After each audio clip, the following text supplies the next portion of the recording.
Radaan TV viewers எப்படி இருக்கீங்க? நான் தாங்க உங்க Surya.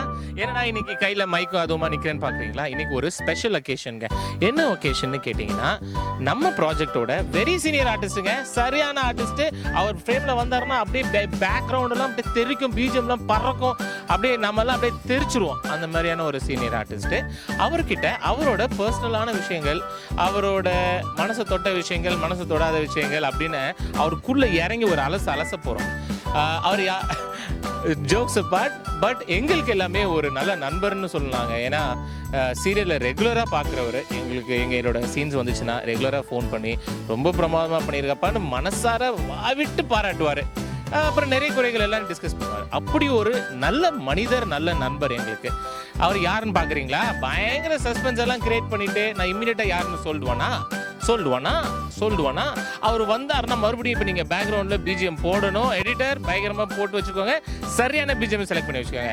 So let's call the one and only, ladies and gentleman, give it up to point sir. ஏ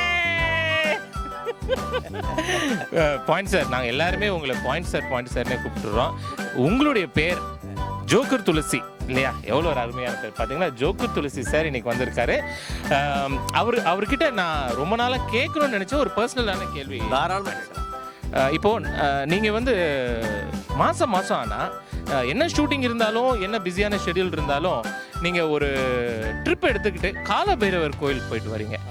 நானும் உங்ககிட்ட நிறைய தடவை பார்த்துருக்கேன். நீங்கள் வந்து அப்படியே ஆன்மீகம், ஜாதகம், ஜோதிடம், ஸோ இந்த மாதிரியான விஷயங்களில் ரொம்ப அதிக ஈடுபாடு உள்ளவர். எங்களுக்கும் நிறைய விஷயங்கள் கணிச்சு சொல்லியிருக்கீங்க, எவ்வளோ விஷயங்கள் நடந்திருக்கு. ஸோ இந்த காலபைரவர் நீங்கள் அடிக்கடி மாதம் போயிட்டு வரீங்களே, அது என்ன விஷயம் நாங்கள் தெரிஞ்சுக்கலாமா சார்? அது நம்முடைய வெற்றி பாதையை நோக்கி போயிட்டு இருக்கேன் நான். அதாவது 2013 நினைக்கிறேன், இல்லை 2003 நான் ஒரு பெரிய நிறுவனத்தில் ஒரு சீரியல் பண்ணேன். அந்த சீரியல் வந்து கிட்டத்தட்ட 1538 எபிசோடு போச்சு. கிட்டத்தட்ட ஒரு 6 வருஷம் அது ஓடிச்சு. அதுக்கப்புறம் 2013 நான் இங்கே மேடம் கூட்டது அப்புறம் வந்து இங்கே நடிச்சிக்கிட்டு இருக்கேன். 13 வந்தேன். 13 வந்ததுக்கப்புறம் அப்போ நான் வந்து காலபைரவர்கிட்ட போய் வேண்டிக்கிட்டு வந்தேன். மொதல் எபிசோடு வந்த உடனே காலபைரவர்கிட்ட வேண்டுதல் வச்சது என்னன்னா, அந்த எபிசோடை தாண்டி இது 2000 போக நீ வந்து அருள் புரிவாய் காலபைரவான்னு சொல்லி வேண்டிக்கிட்டு ஒவ்வொரு தேய்பிரைக்கும் போயிட்டுருக்கேன். இது வரைக்கும் 3 வருஷம் ஆச்சு. 36 மாதமும் நான் வந்து காலபைரவர் கோயிலுக்கு போயிட்டு அர்ச்சனை பண்ணிக்கிட்டு தான் வந்துட்டு இருக்கேன். இது 2000 எட்டி பிடிக்க வேண்டும் என்ற ஒரே நோக்கத்தோடு போயிட்டுருக்கேன். இது வரைக்கும் 1090 எபிசோடு வந்துடுச்சு. இன்னமும் 900 எபிசோடு வரப்போகுது. அது வந்து அதுக்காகவே ஆண்டவன்கிட்ட பிரார்த்தனை வச்சது. Super super super. First question ரொம்ப சீரியஸாக கேட்டுட்டோம். இப்போலேருந்து ஜாலியா சாரோட அந்த பக்கம், அதாவது சாரோட ஜாலியான பக்கம், அதெல்லாம் பற்றி கொஞ்சம் கேட்போம். துளசி சார், நீங்கள் இப்போவே இவ்வளோ பர்சனாலிட்டியாக இருக்கீங்க. டெஃபினட்டாக உங்கள் காலேஜ் டைம்ஸில், நீங்கள் அந்த உங்களுடைய யூத் டைமில், இப்போ நீங்கள் யூத்து தான், நான் அப்படி சொல்ல வரல, உங்களுடைய சின்ன வயசில் சும்மா அப்படி கமல்ஹாசன் மாதிரி இருந்திருப்பீங்க. ஏகப்பட்ட லவ் ப்ரொபோசல்ஸ்லாம் வந்திருக்குமே, அதெல்லாம் எப்படி மேனேஜ் பண்ணீங்க? அதில் வந்து உங்களுக்கு மறக்க முடியாத லவ் ப்ரொபோசல் என்ன? கமல்ஹாசன் மாதிரின்னு பொய்யா சொல்லிட்டீங்க. கமல்ஹாசன் மாதிரி இல்லை, ஜேபி சந்திரபாபுன்னு ஒரு நடிகர் இருந்தார் தெரியுமா, ஹாலிவுட் நடிகர். ஆமாம், அவரை மாதிரி தான் இருந்தேன். உண்மையிலே சார் உங்களுக்கு அவரோட பாடி லாங்குவேஜ்லாம் இருக்கு. சரி, நீங்கள் அதை சொல்லுங்கள், உங்களோட லவ் அஃபேர்ஸை பற்றி சொல்லுங்கள். லவ் ஆகுது மண்ணாங்கட்டியாகுது, அதெல்லாம் ஒன்றுமே எனக்கு தெரியாது. எனக்கு தெரிஞ்சதெல்லாம் தெரியுமா, வீடு, வேலை, அதுக்கப்புறம் படிப்புன்னா பட்டப்படிப்பு இல்லை, ஜோதிட படிப்பு, அதில் மூழ்கி கிடந்தவன். லவ்வுக்கு எனக்கு சம்பந்தமே இல்லை. எனக்கு கேட்கறதே தப்பு. துளசி சார், அப்போ நீங்கள் என்ன சொல்றீங்க? உங்கள் யூத்தில் நீங்கள் லவ்வே பண்ணலைங்கிறீங்களா? தெரியாது சார். அதாவது 2 எழுத்து லவ், தெரியாது சார். சார் 3 எழுத்து. அப்படியா? 3 எழுத்து என் மூச்சு இருந்தது. காதல், ஆங்கிலத்தில் சொல்லணும்னா LOVE, லவ். ஐயோ, உங்களை மாதிரி உள்ளவங்களுக்கு இருக்குங்க. அதுவும் இப்போ ரொம்ப ரொம்ப பிடிச்சி ஆட்டுது உங்களை மாதிரி உள்ளவங்களை. எங்களுக்கெல்லாம் தெரியும், நாங்கள் அட்வைஸ் பண்ணுற நிலையில் இருக்கோம். அப்போவே அப்படி தான் இருந்தோம். ஆனால் பாவங்க, அந்த காலத்து லேடிஸ் எல்லாம் பாருங்க, எவ்வளோ ஒரு அழகான, ஒரு பர்சனாலிட்டியான, ஸ்மார்ட்டான எங்கள் துளசி சார். காதல் மீது வெறுப்பு உள்ளதுனால அந்த காலத்து பெண்கள் எல்லாம் அன்லக்கி ஆயிட்டாங்க. காதலை நம்பாதே, காதல் ஒரு விஷம். ஆமா, என்னமா ஒரு பாயிண்ட் சொன்னாரு. அதாங்க நான் அப்பவே சொன்னேன், இதுக்கு ஒரு பிஜிஎம் போட்டு பின்னாடி அப்படி ரணகலமா அங்கேருந்து ஒரு ஜூம் பண்ணி. ஒன்றும் வேண்டாம். காதலை தப்புங்கிறனால இந்த பிஜிஎம் போடுறதுன்னா அதை போடுறதுனா இதை போடுறது எதுவுமே வேண்டாம். காதலிலே விழாமல் இருப்பவனே ஆடவன், அவனே மனிதன், அவனே நன்றாக இருப்பான். இந்த காலத்து காதல்லாம் ஒப்பு சப்பு காதல், தேவையில்லாத. அந்த காலத்து காதல் தெய்வீக காதல். கரெக்ட் சார், கரெக்டா சொன்னீங்க. காதலர்களே காதல் நோட்டு எங்கடா எங்க காதல் மன்னனை காணுமேன்னு பார்த்துட்டே இருந்தேன். சார் ஃபர்ஸ்ட் ஆஃப் ஆல் ஆக்சுவலாக நீங்கள் ஒரு விஷயம் தப்பாக சொல்லிட்டீங்க. நான் இல்லை இவர் சார் அருண், நீங்கள் சார் ஐயோ நீங்கள் வந்து நம்மளோட அவர் ஆக்ட் பண்ணுறாரா, அவரோட நம்ம ஆக்ட் பண்ணிட்டு இருக்கோம். நீங்கள் உங்களை குத்தப்புறம் பாருங்க நீங்கள் சார். அப்புறம் இன்னொரு விஷயம் சார், காதல் வந்து விஷம் சொல்லிட்டீங்க. எனக்கு அது ஒரு விஷயத்துக்காக தான் நான் வந்தேன் இப்போ. ஸோ எனக்கு ஒரே ஒரு சின்ன கிளாரிஃபிகேஷன்.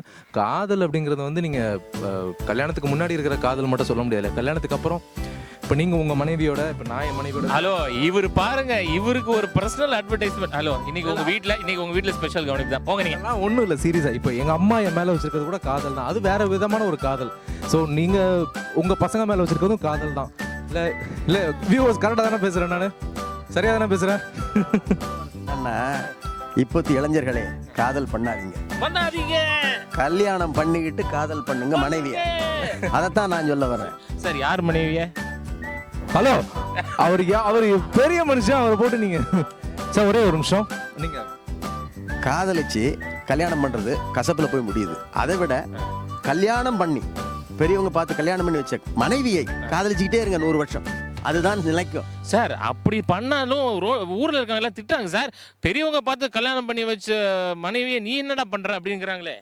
என்னங்க இப்படி பேசுறீங்க? பெரியவங்க பார்த்து கல்யாணம் பண்ணி வச்சதை தான் காதலிக்கணும். அதுக்காக பக்கத்து வீட்டுக்கார பையன், எதிர் வீட்டுக்கார பொண்ணு, அந்த பொண்ணு காதலிச்சிங்கன்னா அடியில் விடும். நீங்க சொல்றது தன்னோட மனைவியை காதலிக்க சொல்றீங்க. என்ன பக்கத்து வீட்டுக்கார மனைவியை காதல்? அதுதான் நான் நினைச்சிட்டேன். சொல்றவனுக்கு அடி விடும், கேட்கறவனுக்கு அடி விடும். அதெல்லாம் பண்ணக்கூடாது.